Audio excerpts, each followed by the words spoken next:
Welcome, Redux Rebels. It's your Judge B coming at you again, talking to the great and powerful Mr. James O'Barr. How are you doing, sir? I'm doing very well, thank you. For those who don't know, this is the artist and creator of The Crow. Some people may remember it more for the movie, but this is a man who actually made the original comic book. So, sir, how do you like Comicpalooza so far? It's great. It's great. It's my first time here. It's my first time to Comicpalooza. I've been to Houston once before, so. For what, the conventions?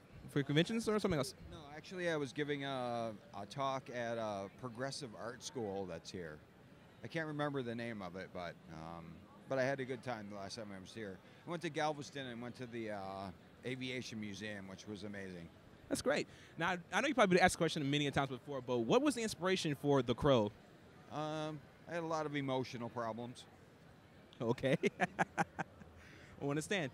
Now, we also... It's easier to work it out on paper than it is to take it out on yourself or the people around you. I think we all know a little bit about that. So, artist therapy. Completely understand. Now, we also know that it was adapted into a movie. What did you actually think of the movie yourself? I was relatively happy with the first film.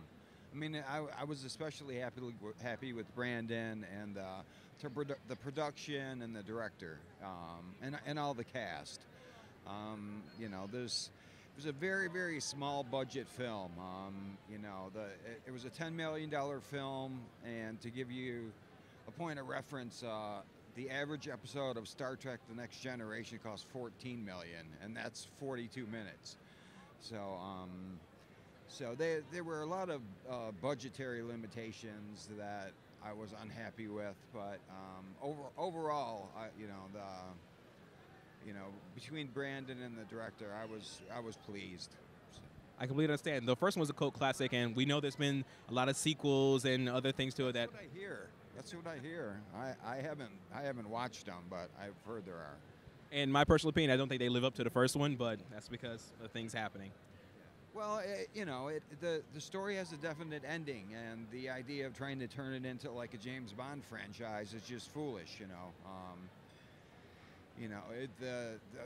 Those themes of love and loss and redemption are universal. They can be used at any time and any place, and it's just, it's just foolish to try and recreate what Brandon and Alex Perez did, because it can't be done. So you've been drawing. I'd say you do wonderful, wonderful, great work. I was curious, like, when did you start drawing? When did you know you wanted to be an illustrator? I've been drawing since I was a kid, since I was since I could hold a pencil. Part of it was that I was, believe it or not, I was painfully shy, and actually I grew up in an orphanage in Detroit the first 7 years of my life, and I was the only white kid, so I got to experience. Nobody would play with me, and I could not understand why, so I was kind of isolated, and so I learned to entertain myself by drawing, and I just found a lot of joy in it. So I never quit. I just kept at it. So, what are some of the other works you've done besides The Crow, which you are famous for? Well, I've worked on a lot of movie scripts, and I've done over 1,200 pages of comics. But most of those have been shorter things. I did a lot of work for Dark Horse in the 90s that won awards.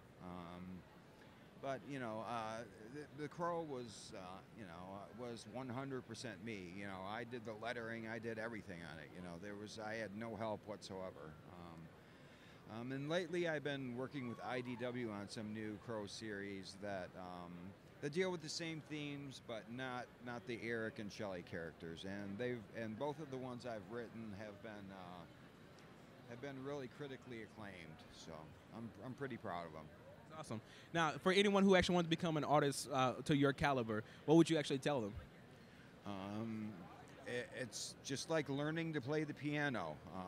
You get up and you practice every single day, whether you feel like it or not. There's nothing magic about it, it's just practice every single day. People say you're so talented, and the reality of it is there's no talent involved. The only talent is the ability to focus on one thing to the exclusion of everything else, you know. To sit there and keep drawing while all your friends are outside playing baseball. You know, you have to love it and be dedicated to it. And you learn an inch at a time, just like playing the piano. You learn one note at a time. And it can be very frustrating, you know, because the learning curve is so slow that a lot of people just give up. And another big thing I see with artists and musicians is that they don't allow themselves to fail. They think if they do a bad drawing, well, I just can't do this. Well, you know, every artist has 100,000 bad drawings in them. You know, it's just, you need to get those out of the way at the beginning, and just keep doing it. You know, and the only key is to learn from the failure. Why didn't this work, or what did I do wrong? It doesn't mean you're not a good artist. You know, I make mistakes every single day. You know, so, and I learn from them. So it's just, you know, it's allowing yourself to fail and to have love and dedication for it, and you can get there, you know. On the final thing is just one last introspective question. If you actually could go back in time and tell yourself just one thing to push yourself even further, what would you tell yourself? You deserve to be loved. All right, thank you. Okay. This has been Judge Belmar coming at you. Off guard, huh? A little bit. Well, this has been Judge B coming at you. Oh wait, it took me a long time to learn that. Just from my upbringing, that I deserve to be loved. So I don't mean to get deep and profound on people, but a lot of people do struggle with that. That I deserve happiness, you know. You know, and you know, you have to make yourself responsible for your own happiness, your own success. So. Thank you. I can tell you right now, on behalf of all the fans, we do love you and we do love your work. Thank you. Can I get a hug? Absolutely. Thank you, sir. This has been Judge B with Mr. James O'Barr. Thank you, sir. You're welcome.